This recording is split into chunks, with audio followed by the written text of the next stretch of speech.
Moi, me ollaan täällä Viiskulman terveysasemalla ja mulla on mukana täällä Hannu. Moro. Niko. Toni, moi. Saranna, moi. ja Askari.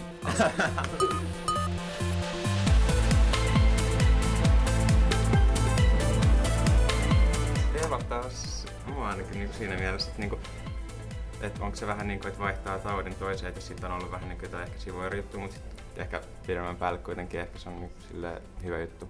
Et jos se tauti niin kehittyy siitä, niin onko se kiva kauhean? Joo, mutta mua ei ainakaan pelottaa. Pelottaa eniten saada sitä sika-influenssaa, että se on niinku pahempi. Et nyt kun on este siihen, niin parempi ottaa se kuin sitä sika-influenssaa. Mitä tapahtui sulla, kun sä otit rokoten? Se oli Tuliko kuumetta mitään? ei tullut, mutta siis voi tulla kuumetta, mutta Sille kasvoi saparo. joo, häntä kasvoi. Ei, mutta käsi oli kipeä pari päivää ja ei oikein pystynyt nukkua tällä kädellä, mutta se on parempi kuin saada se tauti sitten.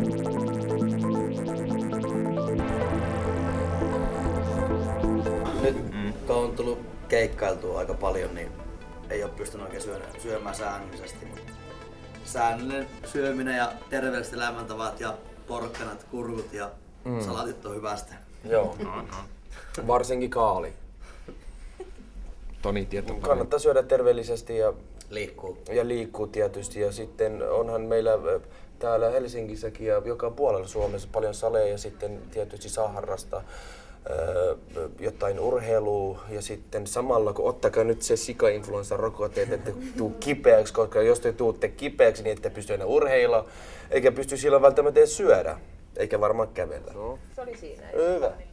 No niin, eli siitä vaan, sama kuin minäkin otin. Ja Hannukin ottaa kohtaa, ja Tonikin ottaa, ja te tuutte kaikki ottamaan. Niin.